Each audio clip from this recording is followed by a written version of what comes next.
তো আমরা আছি এই মুহূর্তে বাগমারা বাজার সংলগ্ন এখানে 0 পয়েন্ট।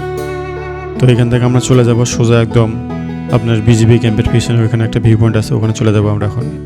তো আকাশ আজকে আসলে খুবই মেঘলা, কখন যে বৃষ্টি আছে। হ্যালো বন্ধুরা, আসসালামু আলাইকুম, ওয়েলকাম টু আনাদার ব্লগ। তো মেটেপথা মেঘলা সিঁড়িতে আজকে ষষ্ঠ পর্বে আপনাদের স্বাগতম। তো যারা এখনও আগের ভিডিওগুলো দেখেননি, আই বাটনের লিঙ্ক দেওয়া থাকবে, আপনারা ভিডিওগুলো দেখে আসতে পারেন। তো যারা এখন আমার চ্যানেলটিকে সাবস্ক্রাইব করেন নাই, অবশ্যই সাবস্ক্রাইব করবেন আর বেল আইকনটা অবশ্যই অন করে রাখবেন পরবর্তী ধরনের ভিডিও পাওয়ার জন্য। তো আমি এই মুহূর্তে দাঁড়ায় আছি বিজয়পুর বিজিবি ক্যাম্প সংলগ্ন ভিউ পয়েন্টে।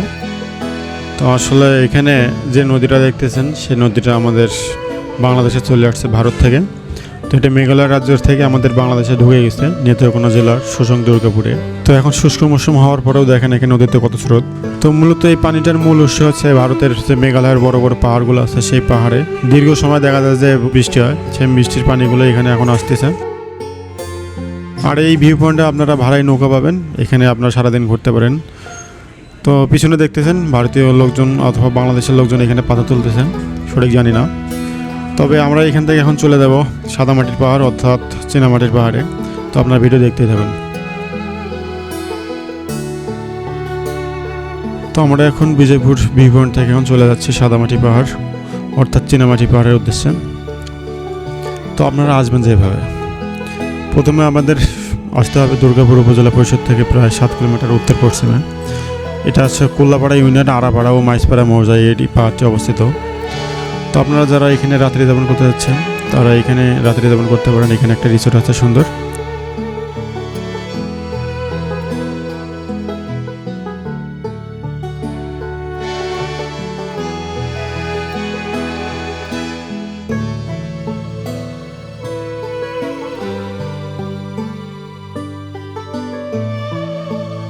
তো অবশেষে আমরা চলে আসলাম সেই বিজয়পুরের সাদামাটি পাহাড়ে। তো পাহাড়টা দেখা যাচ্ছে সামনে থেকে। তো পাহাড়টা এখান থেকে ছোটো দেখা গেলেও আপনার এই পাহাড়টি কিন্তু দৈর্ঘ্য প্রায় আপনার 15.5 কিলোমিটারের মতো, আর এটার প্রশস্ত হচ্ছে প্রায় 600 মিটার। 1957 সালে এই খনিজ সম্পদ উন্নয়ন বোর্ডের তথ্য অনুযায়ী এই সাদামাটির পরিমাণ ধরা হয় প্রায় 24 লক্ষ মেট্রিক টন, যা আমাদের বাংলাদেশে 300 বছরের আপনার চাহিদা পূরণ করতে পারে এই পাহাড়টি।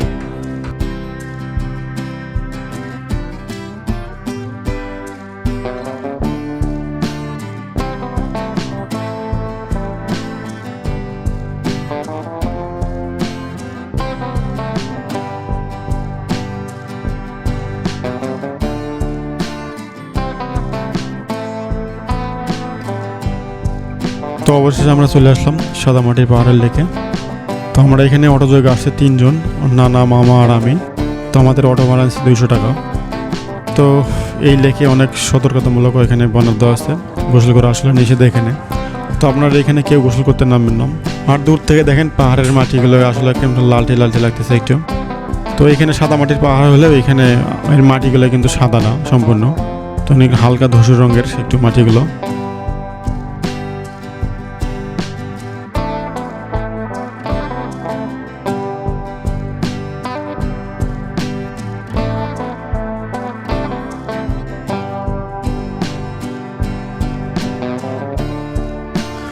তো আমরা এখন পাহাড়ের উপরে চড়তেছি, এখন দেখি পাহাড়ের উপরের মাটিগুলো কীরকম। তো পাহাড়ের উপর থেকে লেকের ভিউ এরকম দেখা যাচ্ছে।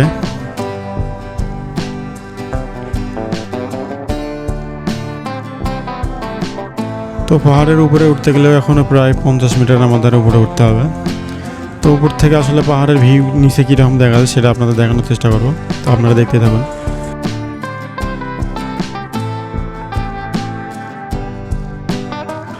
তো অবশেষে আমি মামাকে পিছনে ফেলে আমি উপরে উঠছি। তো আসলে পাহাড়ি ঢালে এরকম উঠতে আসলে খুবই কষ্টকর। দেখেন মামা হাঁপাই গেছে উঠতে উঠতে, মামা দৌড়াচ্ছে আমার পিছনে পিছনে।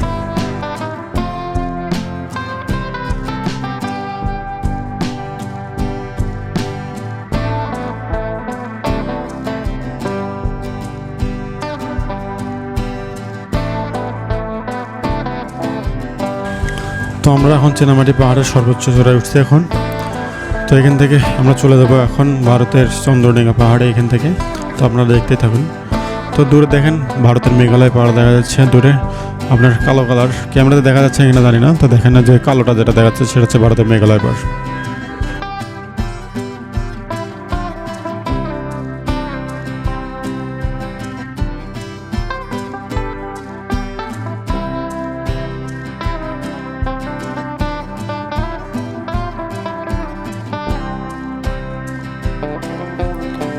তো আপনারা আমার হাতে যেটা দেখতেছেন সেটা হচ্ছে সাদামাটি অর্থাৎ চীনামাটি।